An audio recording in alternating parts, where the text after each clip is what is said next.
Onde é que está o documento? Foi aí, foi esta cola. Sim, do lado do... Não, é esta.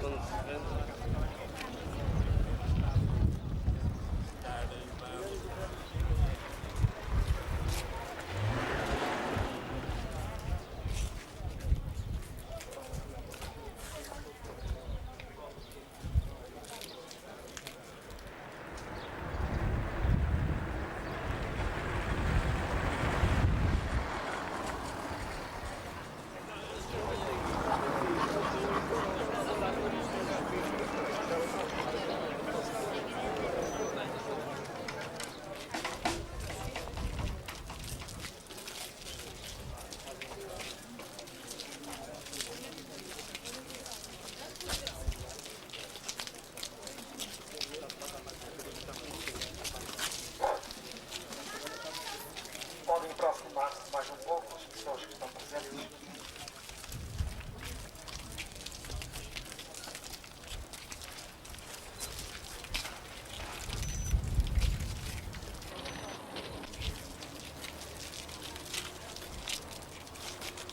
Há 100 anos nasceu, aqui muito próximo, um menino que chamaram Abel.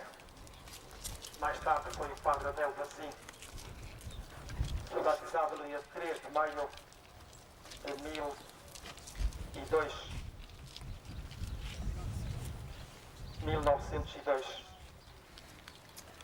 Junto da sua canta, vamos rezar por seu eterno descanso. O batismo nos configurasse com a morte e a ressurreição do vosso Filho, concede benignamente que o vosso servo, Abel, sacerdote, liberto desta vida mortal, seja associado ao convívio dos vossos eleitos na Páscoa eterna.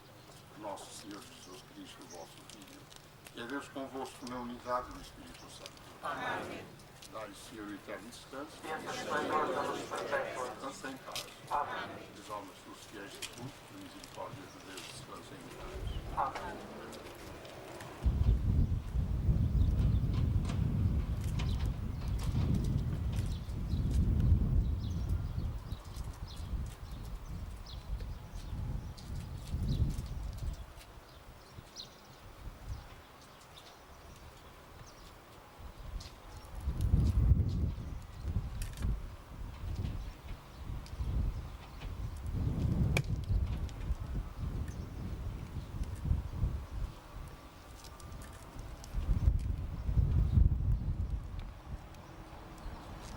E agora a orquestra vai-nos presentear com um número que vai tocar. Podemos ir encaminhando para o centro social.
Agora vamos proceder à inauguração do memorial ao Padre Abel Varzim, da autoria do arquiteto Nuno António Pereira e da escultora Irene Buarque.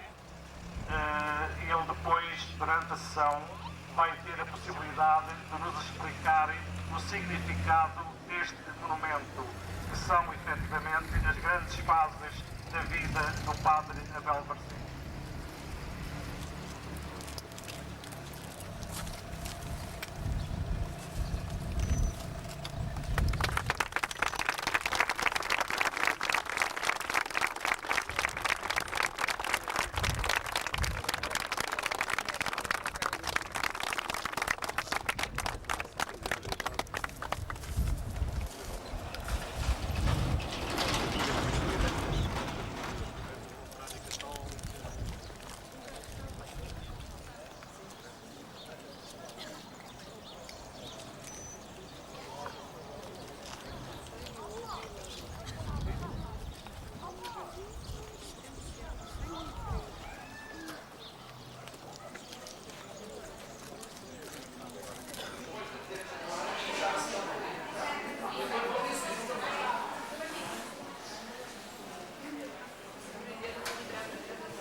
todos.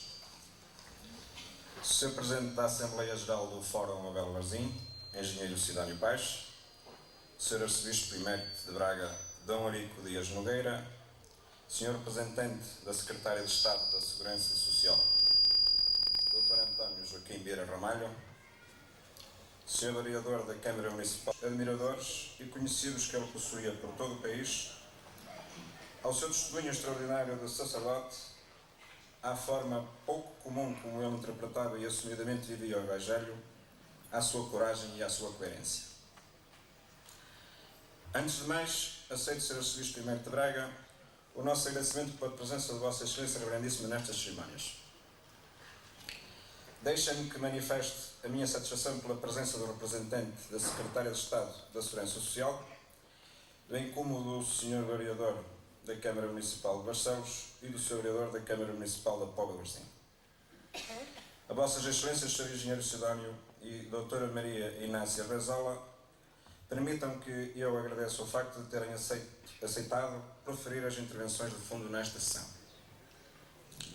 Como Presidente da Direção do Centro Social, Cultural e Recreativo Abel Varzim, desejo salientar que a obra que em boa hora metemos ombros e que veio imprimir uma transformação e dinâmica à freguesia, servir de um modo significativo a algumas comunidades circunvizinhas. A presença do Sr. Presidente da República e de Sua Excelência Reverendíssima, o Sr. Arcebispo de Braga, D. Jorge Ortiga, no ato inaugural, em agosto do ano 2000, foi ocasião para o país lhe prestar a homenagem que era justa e devida e a Igreja lhe significar apreço e gratidão.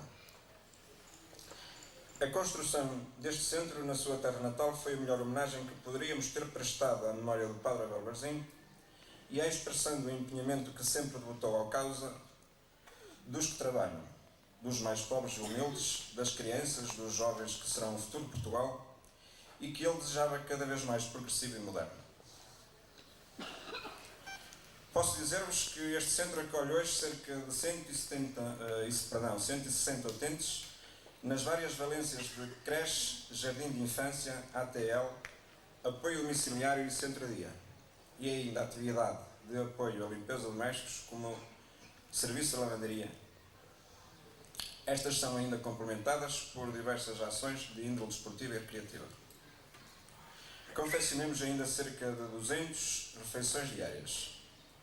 Todas estas ações se traduzem em 28 pessoas que no centro encontram um posto de trabalho. Este quadro alarga-se se tivermos em conta que é nossa intenção que seja construído um centro de apoio infantil destinado a acolher crianças em situação de risco, cujo pré-projeto pensamos apresentar dentro de dias. Permitam que agradeça ao representante do Instituto de Emprego e Formação Profissional de Barcelos todo o apoio concedido a este centro. Ao arquiteto Nuno Titónio Pereira e à escultora Irã Buarque, desejo agradecer a concessão, a realização de magnífico memorial, do verdadeiro historial dos momentos empolgantes e do profundo sofrimento da vida do Padre Abel Varzim. Bem-ajam por tão bela ideia. Por fim, quero agradecer a disponibilidade e a oferta da Orquestra de Sopro de Santo Bailentas e do seu digno maestro, Valdemar Sequeira. E aqui queria trazer também, portanto, ao Sr. Presidente, ao Sr. Alcino. Conhecemos-la desde a sua magnífica atuação na inauguração deste centro. Tinha 4 anos de idade quando o Padre Abel Varzim faleceu. Conheci-o e lembro-me dele com saudade. Mas, mais do que eu, todos os familiares se orgulham da sua figura de gigante, de que foi vivo exemplo até ao fim da vida e que patenteava na sua existência pobre e humilde. A todas as Vossas Excelências, os meus agradecimentos. Muito obrigado.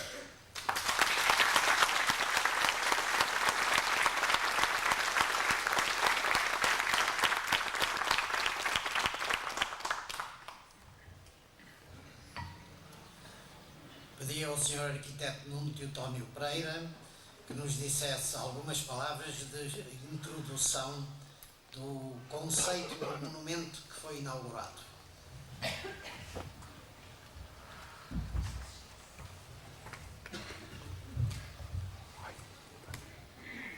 Por trás.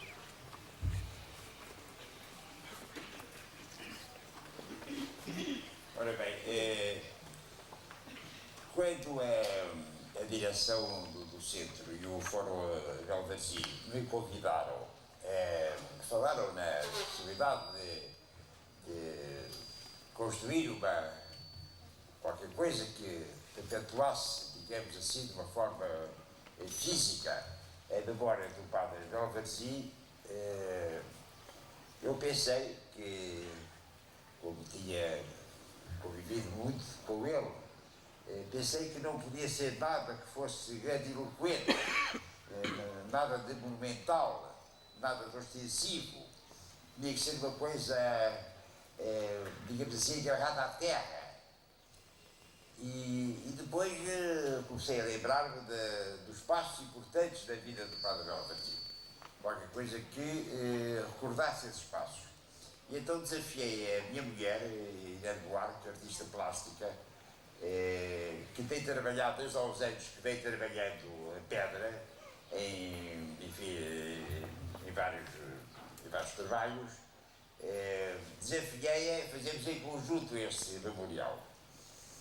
E então daí surgiu a ideia de colocar uma pedra lembrando os momentos mais importantes da vida do padre Belvazi e fazer uma espécie de caminho de meditação. As pessoas deparavam-se com eram marcos de uma vida, como se fossem marcos de uma vida. Encontravam o primeiro, que era que está ali, é o que marca o nascimento de Belvazi e que tem o medalhão provisório que está ali porque ainda não foi feito o bronze definitivo e cuja autoria é da autoria do autor da medalha que vai ser lançada hoje. E então há o primeiro padrão que marca o nascimento dele aqui em Castelo. Depois aparecem várias pedras, fazendo o tal caminho. Pedras de texturas diferentes, de cores diferentes, de formas diferentes, muito simples e que estão agrupadas de acordo com as várias fases da vida da Belvazi. A primeira fase da formação, lá está, aparece o doutoramento na Universidade de Lovaina. Antes disso ele já se tinha oferecido para trabalhar na Diocese de Beja. Depois aparece a fase das grandes realizações do padre Belvazi, com os seus escritos empolgantes no Jornal do Trabalhador, que eu me lembro de ler desde jovem, desde miúdo quase, porque o meu pai recebia esse jornal em casa. E depois, quando foi nomeado assistente da DALOC, por aí fora, depois está uma pedra que invoca o grande momento em que ele fez o desafio ao regime salazarista de mostrar, digamos assim, a sua verdadeira face, porque tinha sido lançado um movimento corporativo e esse movimento corporativo lançado pelo Estado era um movimento de cima para baixo e imposto pelo Estado aos trabalhadores. E então o padre Belvazi, que tinha sido nomeado deputado à Assembleia Nacional naquela época, fez um aviso-prévio que ficou na história sobre o papel dos sindicatos, o que é que disse o verdadeiro sindicalismo, que não era aquele que estava a ser propulgado obrigatoriamente na altura. E depois aí, então a partir daí, o Belvazi passa uma ruptura, ele começa a ser perseguido, depois a própria Igreja colabora nessa perseguição porque o demite de todos os cargos eclesiásticos que ele tinha e ele fica, enfim, todos aqueles movimentos, todas aquelas responsabilidades em que ele estava envolvido, tudo aquilo, ele é obrigado a afastar-se. Depois é nomeado pároco da Encarnação, enfim, lança a obra das raparigas, lá está outra pedra, da ajuda à recuperação das prostitutas, depois, porque havia adoece, volta aqui para Cristelo, regressa a Cristelo como o exilado da sua própria terra. Volta aqui já doente, quebrado, ostracizado, abandonado, mas ele começa aqui uma nova luta, que é unir os trabalhadores agrícolas na defesa dos seus interesses e na organização dos seus interesses. Nessa altura lembro que eu tinha vindo aqui a Cristelo visitá-lo e ele dizia, tinha fundado uma associação que era a Sociedade Avícola do Minho para agrupar os avicultores. E ele disse, não, mas isto, eu tenho o sonho de que isto um dia possa ser não sociedade avícola, mas sociedade agrícola, para conglomerar toda a produção dos agricultores. Pronto, e então morreu, lá está uma pedra a assinalar a morte dele, uma pedra cinzenta, escura, mas depois há uma pedra branca que nós pusemos no topo, que evoca a ressurreição. E esta, portanto, é uma explicação daquele caminho de meditação que nós fizemos e que, devo confessar, constituiu para nós uma aposta arriscada, porque nós não sabíamos como é que ia ser recebido este memorial, porque havia pessoas que se calhar tinham pensado outro tipo de coisa, num busto, sei lá, numa estátua, numa lápide, enfim, e nós atrevemos a fazer aquilo e esperemos que seja compreendido e que seja aceito, embora nós saibamos que as obras de arte muitas vezes são objeto de contestação, de discussão, e ainda bem que é assim. Muito obrigado.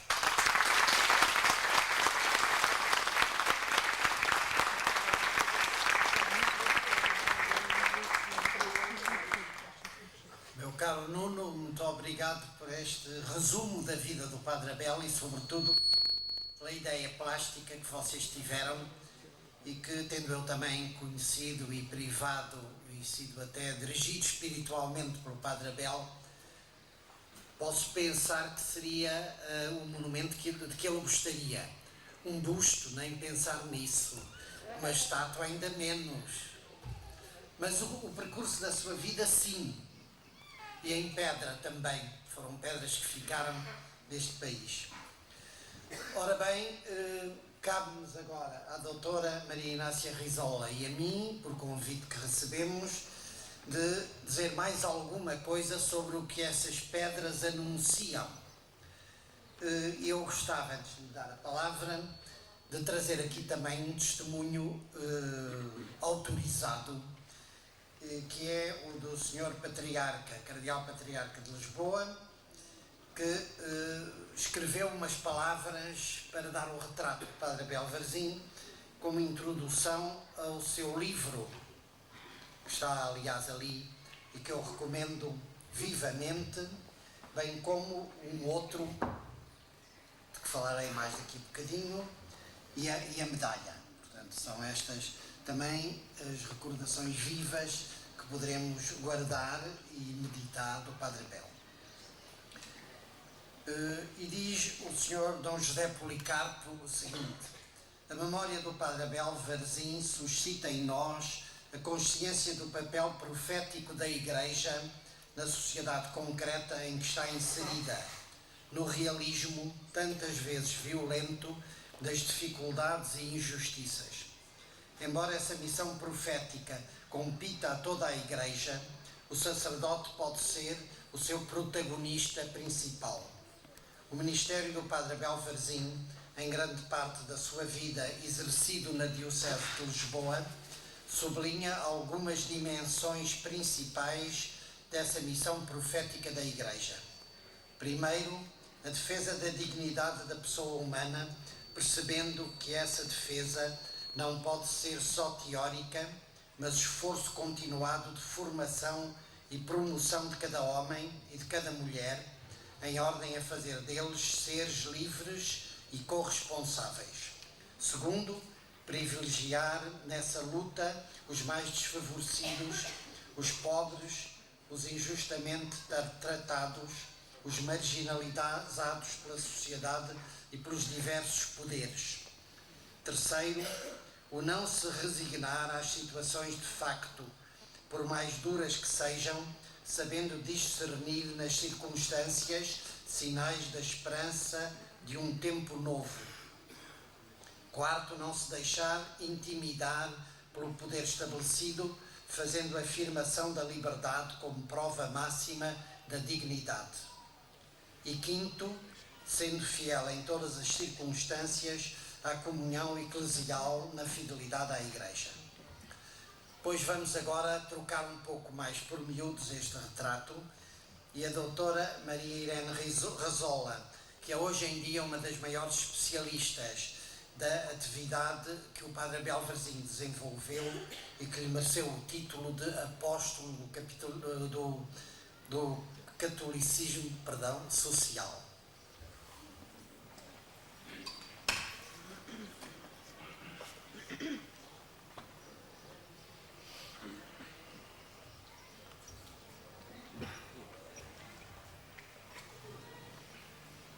Antes de mais, quero começar por agradecer ao Fórum Abel Varzim o convite que me dirigiu, em especial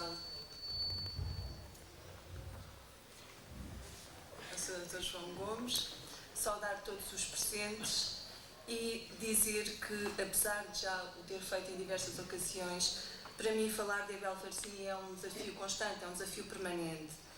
Antes de mais, pela vastidão e diversidade da sua produção literária, dos seus escritos, depois também pela ampla atividade e diversificada também atividade que exerceu e finalmente pela atualidade da sua mensagem. Penso que toda a gente conhece as suas origens, as suas ligações a Cristelo, o seu percurso de vida e por isso, e tentando ser breve, que foi um pedido que me foi feito, eu vou tentar centrar a minha atenção sobre a reflexão e a atuação da Abel Varzim no mundo do trabalho. Todos sabemos que Abel Varzim foi um ativo defensor da causa da justiça social. Sabemos também que foi graças ao seu impulso que a Igreja Portuguesa desses anos 30, 40, 50, relativamente adormecida para este tipo de problemas, vai despertar para a questão social. E sabemos também que o nome do Padre Abel Varzim vai surgir associado às grandes lutas que nos anos 30 e 40 os operários católicos vão travar pela sua dignificação. Esta luta pela justiça social que levou o seu biógrafo oficial, se assim quisermos chamar, Domingos Rodrigues, a chamá-lo justamente o apóstolo português para o problema operário. Esta consciência social vai nascer em Abel Varzim de um cruzamento entre os ensinamentos das encíclicas sociais, que ele vai estudar afincadamente nesses anos em que está na Bélgica, e a observação in loco da obra social dos católicos belgas. Desde esses anos, nós podemos dizer que, apesar de se mover dentro do quadro, estritamente dentro do quadro do corporativismo cristão, como é óbvio, Abel Varzim vai apresentar, desde logo, um discurso acentuadamente operário e de grande pendor reformista. E vamos ver porquê. Antes de mais, ele começa por considerar como fundamentais duas reivindicações operárias.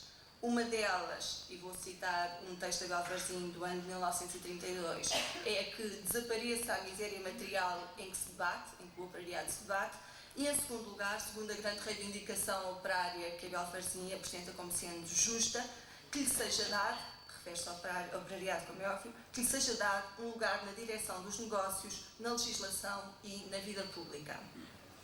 Tornava-se, pois, urgente, aos olhos do jovem Abel Varzim, repensar toda a problemática por forma a alcançar uma maior justiça social e, paralelamente, reconduzir o operariado ao seio da Igreja. Nestas reflexões e textos iniciais, Abel Varzim apresenta já propostas concretas para a solução do problema social em Portugal. De todas as propostas que Abel Varzim apresenta, eu vou destacar 4.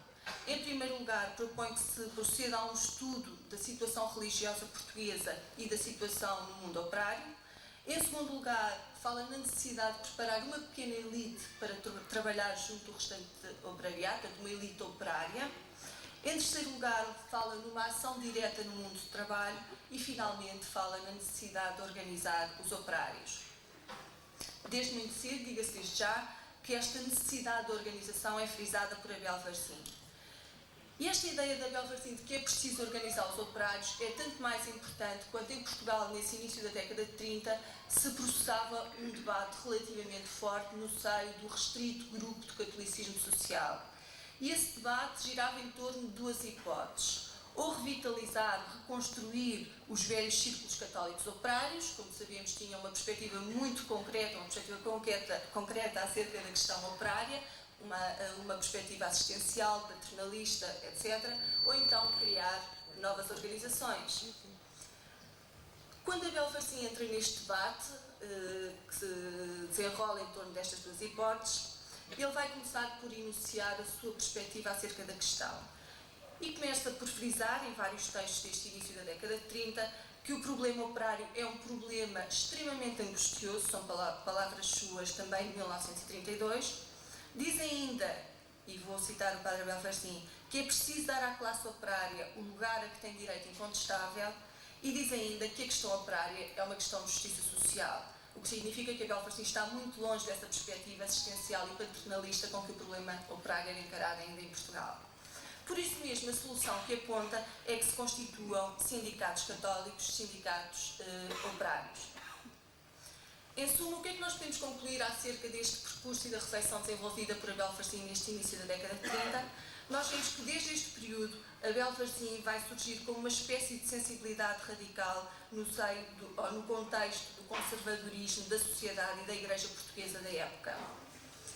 Vai apoiar abertamente e acompanha a formação dos primeiros, e que eu saiba, únicos sindicatos católicos portugueses no início da década de 30, os sindicatos católicos da Covilhã, da Loriga e de Lamego. A segunda questão a que eu queria tentar explicar é como é que Abel Varzim vai pôr em prática estas reflexões iniciais desenvolvidas na Bélgica. Para nós percebermos como é que se vai desenvolver a ação da Abel Varzim, é preciso termos em conta, como o Sr. Arquiteto também já enunciou, qual é o panorama político e o panorama religioso quando Abel Varzim regressa em 1934 a Portugal. Nós sabemos que nesse momento, em 1934, o Estado Novo era já uma realidade e que essa realidade do Estado Novo, a institucionalização do Estado Novo, significou o fim do sindicalismo livre e o fim da liberdade de associação. Perante esta nova realidade política, a Igreja Católica Portuguesa vai abdicar das suas organizações políticas autónomas e vai abdicar também dos seus sindicatos.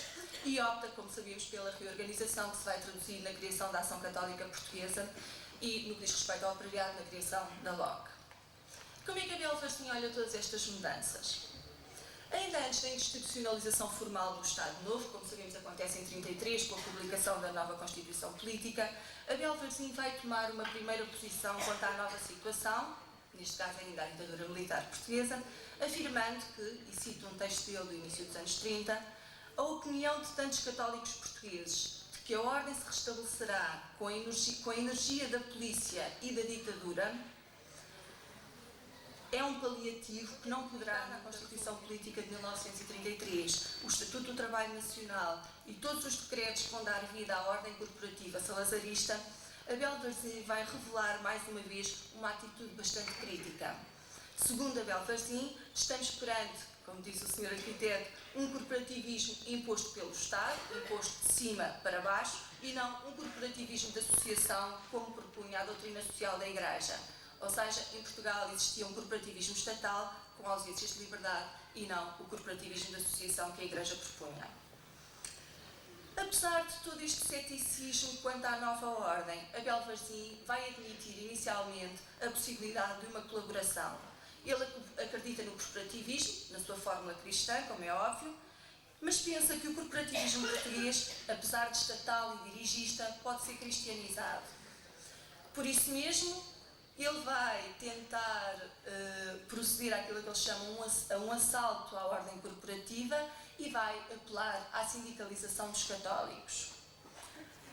Em suma, o que é que isto quer dizer? Apesar de todos os limites que o regime tinha imposto às organizações operárias católicas, apesar da própria Junta Central da Ação Católica referir que não competia aos organismos da Ação Católica intrometer-se naquilo que chamam a técnica e a economia das empresas, os sindicatos e os grêmios, Abel Varzim vai empenhar-se no sucesso da nova ordem, pretendendo transformar a Liga Operária Católica, a célebre LOC, num ativo elemento da ordem corporativa, presente junto do operariado, nas empresas e nos sindicatos. Como é que Abel Varzim vai pôr em prática esta estratégia? Antes de mais, ele vai observar atentamente a evolução da ordem corporativa e vai colaborar com o regime para que a prática corporativa se torne uma realidade. Depois, vai tentar colocar locistas em lugares estratégicos dos sindicatos, e penso, por exemplo, no caso do Sindicato da Carris ou do Sindicato dos Bancários de Sul e Ilhas, onde alguns locistas ocuparam durante determinados anos cargos da direção sindical. Finalmente, Abel Varzim vai exercer uma ação específica tentando aproximar os chamados parceiros sociais, ou, neste caso concreto, tentando aproximar as peças do complexo triângulo corporativo, operários, patrões e Estado. Por isso mesmo, e dada que a sua ideia era aproximar estes três elementos da ordem corporativa, as páginas do Jornal Trabalhador vão transformar-se numa verdadeira tribuna das reivindicações e denúncias do operariado católico. Ainda através do Trabalhador, Abel Varzim vai tentar explicar também quais são os deveres dos operários e, finalmente, através do Trabalhador, Abel Varzim vai tentar facilitar a atuação da fiscalização laboral e dos agentes do Estado. Uma nota, antes de continuar, note-se que neste tipo de intervenção, neste tipo de ação, Abel Varzim, a LOC e o Jornal do Trabalhador estão a aproximar-se muito daquilo que, segundo Abel Varzim, deveria ser o papel dos sindicatos.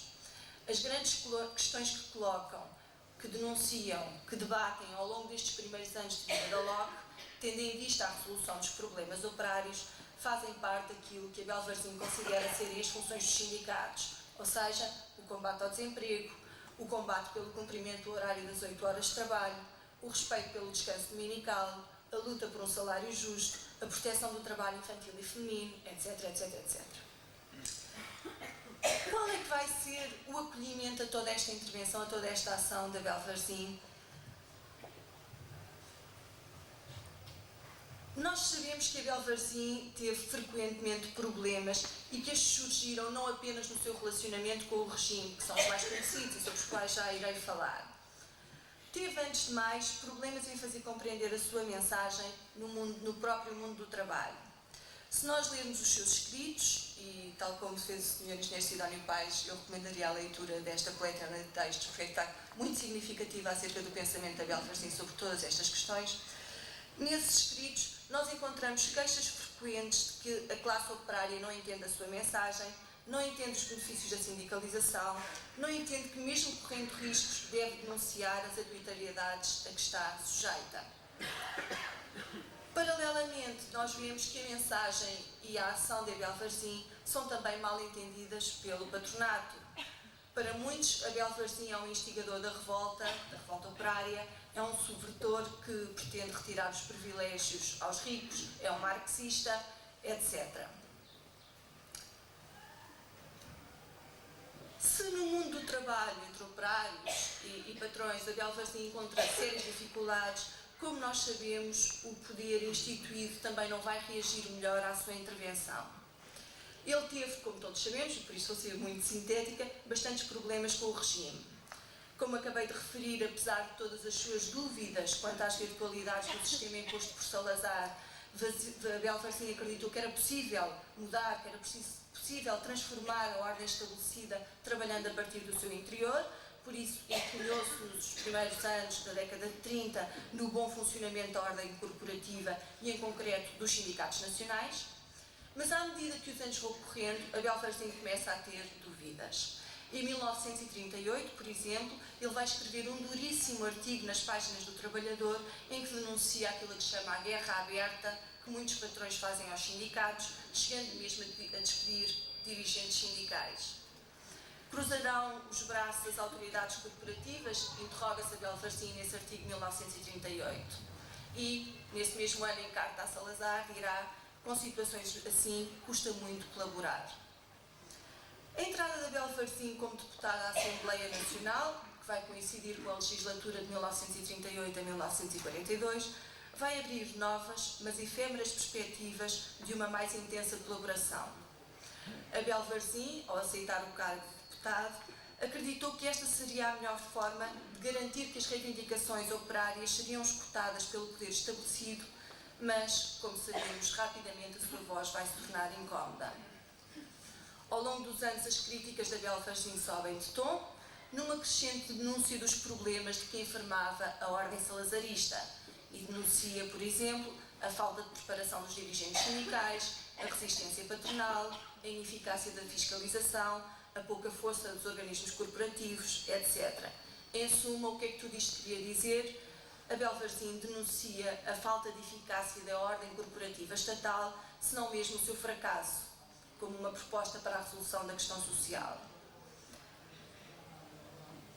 As críticas que Abel Varzim vai apresentando, e sobretudo aquelas que faz da tribuna da Assembleia Nacional, não passam desapercebidas, como é óbvio, e por isso começa a sofrer perseguições. Em 1942, ele vai ser pela primeira vez formalmente advertido de que à LOC não é reconhecido o direito de intervir em defesa dos interesses profissionais dos operários. Na sequência, como sabemos, da célebre carta em que a LOC pede a instituição do salário familiar a Salazar, a carta é devolvida, é negado este pedido e é dito que a LOC e a Abel Varzim não podem interferir neste tipo de problemas. Em 1948, como sabemos, a advertência vai transformar-se num ataque direto que se vai concretizar no encerramento do Jornal do Trabalhador e no afastamento de Abel Varzim de todos os cargos que ocupava. Abel Varzim não se tinha conformado com a ideia de limitar a sua ação ao campo socio-caritativo e pagou, como sabemos, muito caro esse inconformismo. Última nota, que diz respeito à posição da Igreja perante todo este problema de Abel Varzim. O que nós podemos dizer é que, em termos genéricos, existe uma grande ambiguidade na atitude da Igreja perante o caso Abel Varzim. Nas páginas do Jornal do Trabalhador, nós encontramos denúncias pontuais de uma falta de compreensão por parte de alguns párocos em relação à ação desenvolvida pela LOC no mundo do trabalho e à ação desenvolvida por Abel Varzim. Mas a verdade é que não temos sinais de que tenha existido um ataque direto e constante no interior da própria Igreja à ação de Abel Varzim. Isto, apesar do dúbio processo que envolve a suspensão do Jornal do Trabalhador durante o ano de 1947, aparentemente por questões económicas, e apesar das diferenças que existiam entre Abel Varzim e Dom Manuel Trindade Salgueiro, presidente da Junta Central da Ação Católica a partir de 41, nomeadamente no que diz respeito à concepção da ação católica e à ação dos seus organismos operários. O que sim temos conhecimento é da conversa tida em meados de 1948 entre Abel Varzim e o cardeal Serjeira.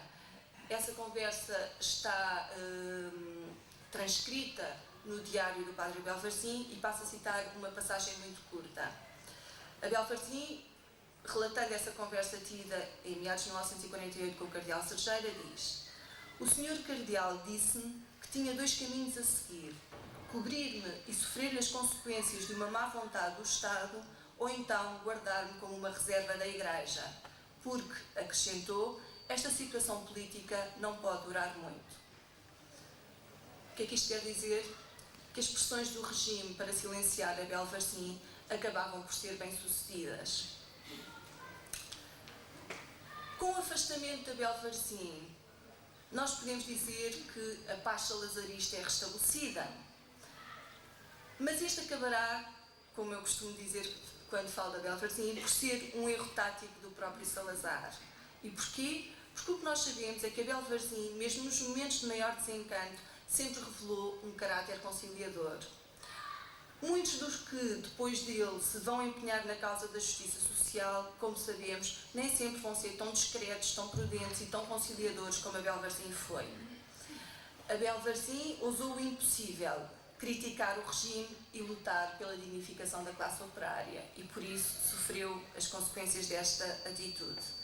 No entanto, a sua mensagem vai perdurar e continua atual. E a mensagem principal de Abel Varzim é dar à classe operária o lugar a que tem direito incontestável.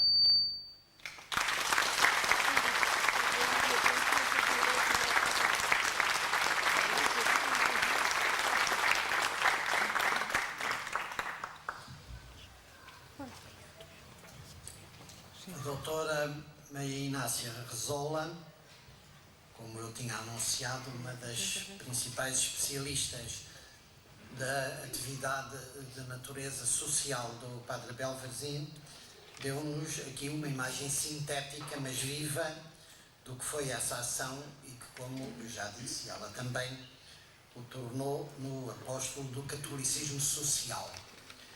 Eu agora desejava falar, e esta, digamos, é a imagem que a história está consagrando do Padre Abel Varzim. Eu gostaria agora de acrescentar uma outra imagem mais íntima, mais interior e mais esquecida, que é que antes, durante e depois desta atividade formidável que o Padre Abel desenvolveu e que fez quase tremer um regime ditatorial, ele foi sempre um padre. Vou dar alguns exemplos. Foi sempre um padre e, antes de mais nada, era um patriota. Neste livro, que mais uma vez vos recomendo, nas cartas que ele mandava quando estava, por assim dizer, exilado em Lovaina, além das preocupações sobre a situação em Portugal e no mundo, há uma coisa que ressalta muito fortemente, que é o seu profundo que é procurar combater alguns valores de natureza religiosa. Não vou aqui desenvolver este ponto. É conhecido o próprio Abel Varzim, nestes documentos, critica asperamente o Partido Democrático da Primeira República, dizendo que, pela sua atuação, ele fez quase desconfiar da democracia. O Padre Abel, portanto, a Primeira República baseou-se muito em valores cívicos, e nomeadamente os valores de patriotismo, de amor à pátria. O Padre Abel também, educado naturalmente nesse contexto, antes de mais nada aparece-nos como um grande patriota. É curioso ver que o amor que ele, a forma como ele vibra e o amor que demonstra ao seu país, quando, nomeadamente numa exposição colonial em Antuérpia, julgo que em 31, há umas conferências e, nomeadamente, se fala na ação desenvolvida por Portugal, uma ação de colonização e de missionação, de que a Bélgica poderia ter inveja. O Padre Abel, sem que naturalmente concordasse com todos os aspectos dessa ação historicamente tão complexa, vibra com a ideia do papel que Portugal pôde ter na história e que nessa altura por vezes é reconhecido, por vezes ignorado. Ele também se queixa nessas cartas com muita dor, com muita angústia, de ver que Portugal é desconhecido, é considerado como uma espécie de uma pequena província da Espanha. Por outro lado, já profeta, ele tem afirmações curiosas relativamente, por exemplo, a defender uns Estados Unidos da Europa. Isto é feito também por volta de 31, e como veem, há aqui uma forte profecia. É, portanto, este patriotismo que explica em grande parte a ação devotada pelo Padre Abel Varzim e que a Maria Irene aqui nos explicou tão bem. Mas além desse patriotismo, o Abel Varzim é um homem de fé, fundamentalmente um homem de fé. Ele faz uma concepção da ação católica não como de um possível partido político ou de uma entidade cuja ação política é principal e determinante, mas antes de mais nada como um instrumento da cristianização. Em vários documentos que estão também neste livro, se vê como ele sofre com a situação de Portugal que às vezes ele critica por aparecer nos jornais muito rosada, muito doirada, mas que ele sabe que no campo do cristianismo é de uma forte descristianização.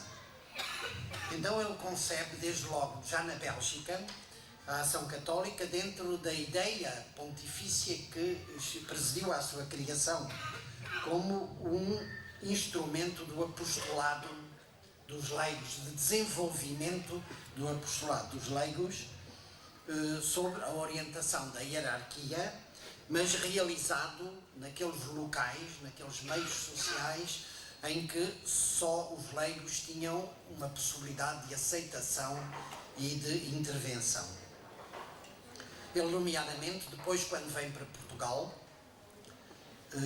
mesmo antes de vir para Portugal, ele vem em 34, mas quando se fala da Constituição da Ação Católica, ele é chamado pelo Episcopado, pelo Sr. Arcebispo Manuel Sena de Oliveira, Ernesto Sena de Oliveira, para ajudar à criação da estrutura da Ação Católica. Aí há um grande debate, porque naturalmente, como se sabe, as estruturas locais da Igreja, as paróquias, as dioceses, as paróquias, são estruturas essenciais da Igreja, fundamentais da Igreja. E então havia uma corrente que dizia é sobre essas estruturas que se deve assentar a ação católica. Deve ser a paróquia, fundamentalmente, paróquias onde convivem operários eventualmente com profissionais diplomados, com capitalistas. Deve ser na paróquia que está inserida a ação católica. O Padre Abel, dentro do seu realismo, uma vez que foi sempre um homem profundamente realista, defende a ideia contrária da ação católica especializada, como havia na Bélgica, ideia que triunfa.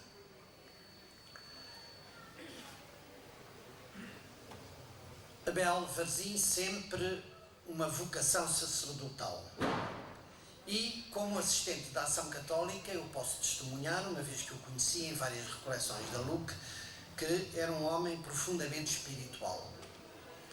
E era espiritual não só de uma maneira angélica, mas de uma maneira profundamente inserida nas realidades.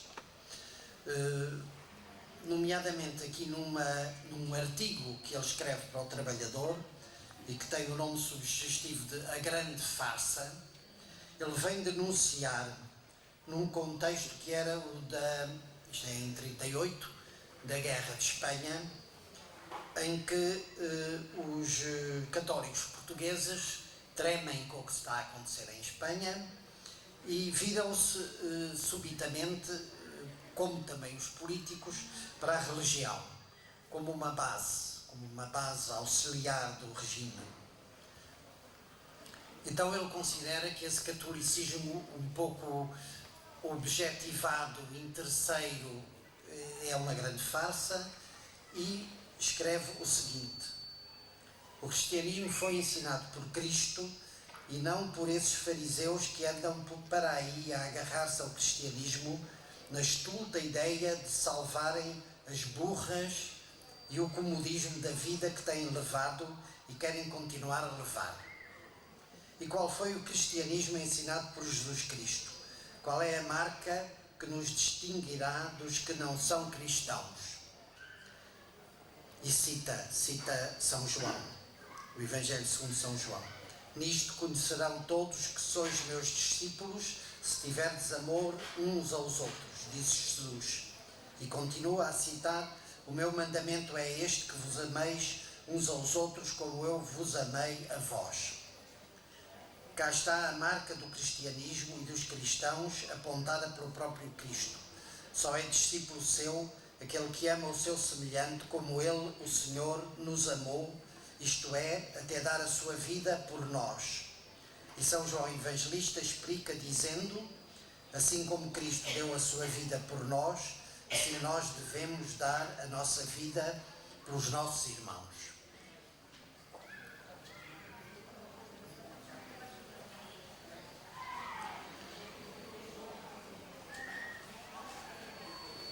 Assim como assistente da Ação Católica, o Padre Abel não foi só um lutador pelos direitos dos trabalhadores, que foi, e isso é largamente reconhecido, mas como um homem profundamente espiritual e um formador. Também aqui na introdução a este livro se diz, ele foi um formador de homens. Pode então pensar-se que, e a Maria Irene já citou uma passagem que mostra a sua angústia quando foi afastado das funções que parecia que constituíam a sua vocação essencial, que era de ser assistente da LOC e do Secretariado Económico e Social e professor do Instituto de Serviço Social, funções de que foi afastado, todas elas, que fracassaria a sua missão. E agora aqui vem outra prova de que o Padre Abel Varzim era sobretudo um padre, antes de mais nada um padre. Tinha uma vocação religiosa e exercê-la-ia onde a Igreja entendesse que era conveniente exercê-la. Então em 51 acontece uma coisa que espantou muitas pessoas. O Padre Abel Varzim é posto como um prior no Chiado, na Baixa. O Chiado é um sítio elegante. A Igreja dos Mártires era até chamada nessa altura o Tivoli das Beatas. Era realmente um local, mais do que hoje, onde se reuniam as elites, até em tertúlias. E o Padre Abel, que nunca tinha sido pároco, é destacado para uma igreja, a Igreja da Encarnação, que fica exatamente no coração do Chiado. Só que ele não toma isso como sendo um castigo ou, digamos, um pôr na prateleira. Ele leva a sério a sua vocação, mesmo num momento em que se pode pensar, e eu estava lá, talvez eu tenha pensado, que ele estava a ser desviado da sua verdadeira vocação. E então ele diz-nos, e passo a citar de outro livro que é hoje distribuído vai ser distribuído oficialmente na próxima semana, mas é hoje posto aqui à vossa disposição, e que é um livro profundamente emocionante. Eu quando o li alterei um bocadinho o que tinha escrito, porque me pareceu que isto era qualquer coisa de tão íntimo, tão importante na vida do Padre Abel Varzim, como era tão desconhecido, que valia a pena dedicar-lhe a última parte, se quisermos, desta minha intervenção. Chama-se o livro Procissão dos Passos, uma vivência no bairro Alto. E começa exatamente esse livro por evocar a procissão dos passos. Não era a procissão dos passos da Graça, que é famosa, como sabem, mas uma mais modesta que havia ali na própria Encarnação. E diz o Padre Abel o seguinte: acaba de passar a procissão dos passos. A imagem de Cristo, em riquíssimo andor, vergava ao peso da cruz. Ia noutro andor a imagem das dores. E mais adiante, confidencia: não gostei da procissão. A paixão de Cristo continua ainda e será paixão até ao fim dos tempos. Mas não desta maneira, que é apenas um símbolo e pouco mais. De que serve com efeito seguir na procissão, vestir roupas negras, empunhar lanternas, uma vez por ano, se não acompanharmos a procissão de todas as horas em que Jesus passa por meio de nós, humilhado e abatido até ao pó da terra, e cita o Salmo 21 como o opróbrio dos homens e o desprezo da plebe. Não a imagem de madeira ou de pedra, mas em carne palpitante, sofredora e sangrenta, pelas ruas da cidade, pelas vielas dos bairros, pelas portas dos hospitais e das prisões, pelas nossas próprias portas. Cristo continua habitando entre nós, mas não o reconhecemos. Contentamo-nos, por isso, com a sua presença na procissão, com a nossa presença na procissão das imagens, que é representação e espetáculo, mas não é paixão. No entanto, ela continua sem cessar na carne, na alma e na miséria infinita dos homens. Basta abrir os olhos para ver, se o cristão deseja ver, na face dorida da humanidade, a face do Senhor. Bem, nós bem sabemos, pois Deus o disse, que os sofrimentos humanos são a sequência e o complemento da sua dolorosa paixão. Ora, é esta ótica, esta manifestação de uma fé realmente virada, que continua virada para os homens, para o próximo, para os irmãos, que o Padre Abel planeia a sua ação paroquial. E diz-nos assim, neste mesmo livro: nunca tinha sido pároco, nem fazia ideia do que era sê-lo. Conhecia apenas do Evangelho que importava ser pastor e, nesta qualidade, conhecer as ovelhas, entre aspas, e ser por elas conhecido. E mais ainda, dar a vida por elas. Cita de São João. O primeiro dever era, portanto, conhecer a paróquia e dentro dela as diferentes raças de ovelhas, os possíveis lobos, seus esconderijos e artimanhas. Quer dizer, o Padre Abel aqui segue um pouco a estratégia que tinha seguido na Locke, procurar conhecer as realidades e depois formar o seu plano de ação, o ver, julgar e agir da ação católica, que ele naturalmente continua toda a vida a aplicar. Então o que é que faz? Verifica uma coisa muito interessante, mas que aliás era bem conhecida, que era que o Bairro Alto era um dos principais centros de prostituição de Lisboa. Ele diz que pede ao Governo Civil uma lista das casas de prostituição que havia no Bairro Alto. E num mapa forma, enfim, como se fossem as posições do inimigo, forma, digamos, uma espécie de um mapa de batalha. Ele diz-lo aqui. E então pensa o seguinte: eu vou acabar com isto. Vou fazer uma luta contra a prostituição. E ao dizer isto também quer dizer uma luta contra as prostitutas.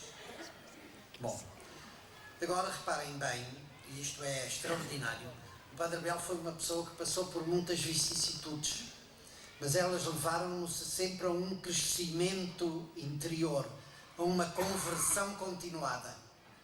E o que é profundamente emocionante neste livro é a forma como o Padre Abel relata a sua conversão no momento em que toda a gente já o considerava uma figura nacional. Há alguns leigos responsáveis. Pensemos nos padres Correia Alves, os dois irmãos. Alves Correia, os dois irmãos. Recordo um Padre Abel, não sei o quê, franciscano, causou escândalo e quase não morreu. Enfim, um escândalo em Coimbra, como se hoje lá fez, Padre Abel. Pensemos no Dom Sebastião Reis na Beira, mesmo o Dom Moisés Alves de Pinho, em Luanda, mais sereno, mas muito forte, muito firme. O António Ferreira Gomes, no Porto. Aqui temos a revista Expresso, que publicou uma reportagem sobre os arquivos da Pia da Meu Respeito, que foi a primeira surpresa, ver que havia lá 400 páginas a meu respeito na Pia. O jornalista Castanheira, Pedro Castanheira, sempre Castanheira, veio lá, trazia-me lá aquele laço todo de 400 páginas. Não sei, parecia que assim de mim. Mas lá pude rever uma carta que eu mandei ao António Ferreira Gomes e que não tinha ficado com cópia, naquele tempo não se escrevia à máquina, não havia essas fotocópias fáceis, escrevi a carta e mandei-lhe. Ainda hoje duvido, sei, não sei se ele chegou a ler, quase me convence que não, porque ela foi parar os arquivos da PID, e naturalmente, e acho que não foi em cópia, foi no original. Portanto, o Dom António nunca me falou nela, não me agradeceu, nunca me falou nela. Bom, nessa carta eu dizia assim, há uma frase que eu só pude agora recordar. Fale, diga aquilo que ela pode a sua voz não ser escutada imediatamente, mas ela um dia há de ser ouvida e é um prestar de justiça. Dizia mais ou menos isso. O padre Abel Verzinho também se possa dizer coisas semelhantes. Aqui foi recordado que uma conversa dele com o Sr. Gabriel Cejeira, que ele produz, os seus escritos, parece-se um bocado enigmática. Talvez fosse também a pensar nisso. Gabriel Cejeira também, vendo que isto ia virar um dia, e nessa altura havia de fazer justiça ao padre Abel Verzinho. Infelizmente, falta de saúde, talvez agravado precisamente por essas incompreensões que ele suportou, atiraram com ele no fim da vida para a sua terra natal. Atiraram com ele, não sei. Naturalmente, ele até gostou de voltar à sua terra natal, todos nós. No final da vida, desejamos o grande retorno, o regresso às origens. O regresso às origens é voltarmos a rever e a viver o ambiente em que passou a nossa juventude. Eu sempre muito agrado e faço isso com frequentes vezes, que eu volto à minha aldeia natal e passo uns dias com aquela gente. Agora com os netos e os bisnetos, daqueles foram meus companheiros, ainda lá alguns do meu tempo. Mas aqui veio e aqui continuo a trabalhar, através dessa cooperativa que se falou, que é bem conhecida. E aqui deixou realmente o final do exemplo de uma vida cheia, não muito longa, 64 anos, mas muito cheia, um grande exemplo. Pois, os homens, o ser humano, na perspectiva cristã, da teologia cristã, não morre com a morte, não acaba com a morte. Vai viver no seio de Deus. Mas também numa perspectiva puramente humana, o homem, quando sabe ultrapassar-se, quando sabe sair da mediania, também não morre. Fica por muito tempo, às vezes para sempre, durante séculos, na memória dos que vieram depois deles, através da sua imagem projetada no tempo e através dos seus escritos, da sua doutrina, daquilo que constitui a sua herança espiritual. É isso que sucede com o padre Abel Verzinho. Congratulamos com isso, temos graças a Deus por nos ter dado um homem com esta categoria, com esta coragem, com este espírito combativo e, sobretudo, que nos deixou este tão grande exemplo que é para todos nós. Agradecimentos da mesa, meus senhores e minhas senhoras. Até ontem, para mim, o nome Abel Verzinho significava a existência de uma instituição vocacionada para a prática de um conjunto de serviços de natureza social.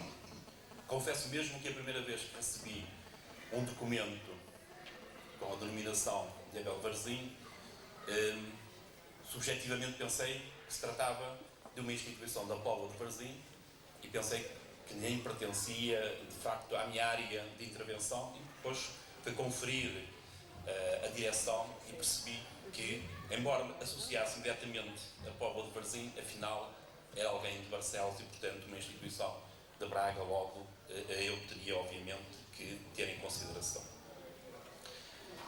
Disse até ontem porque, tendo sido investido na responsabilidade de aqui representar a Sra. Secretária de Estado e a informação que obviamente teria que usar a palavra, procurei obter alguma informação sobre o homem.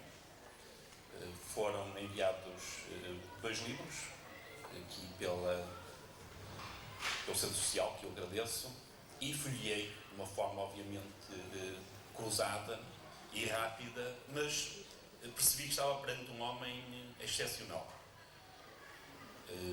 daqueles homens que são capazes de deixar marcas profundas e de tudo o que li, e li muito pouco, confesso, havia um pensamento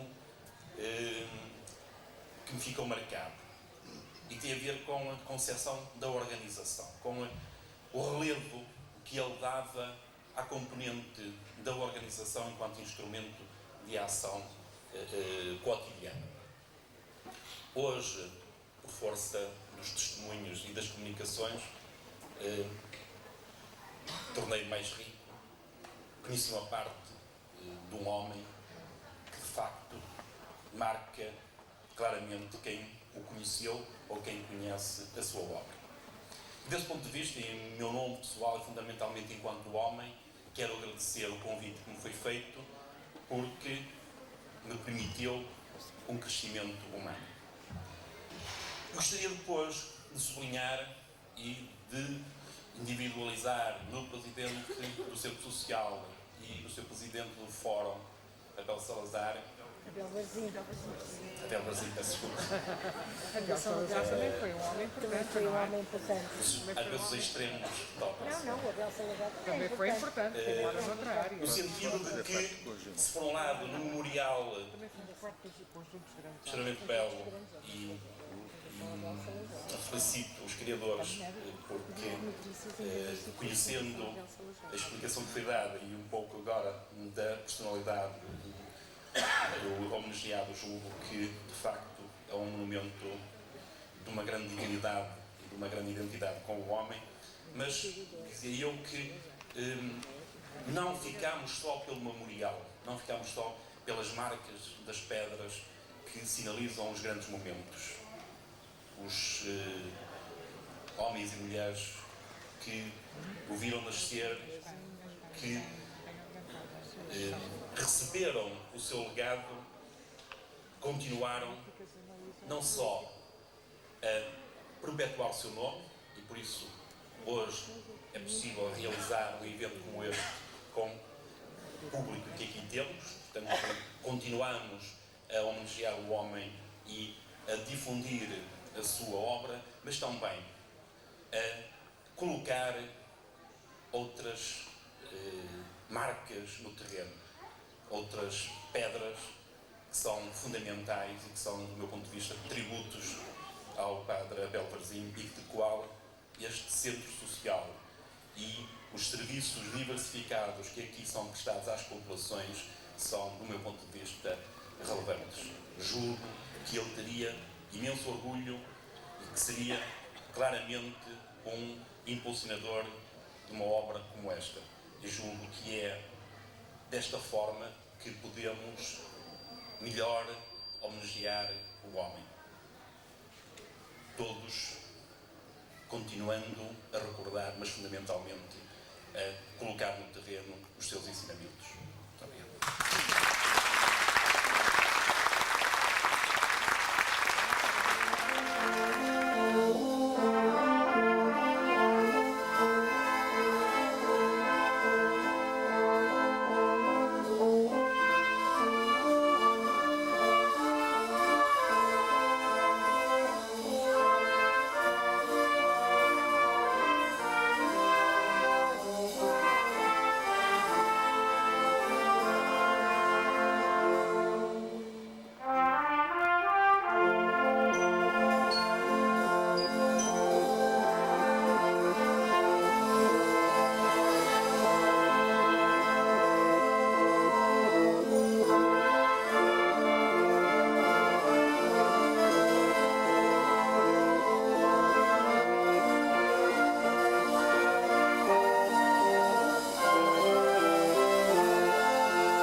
Thank you.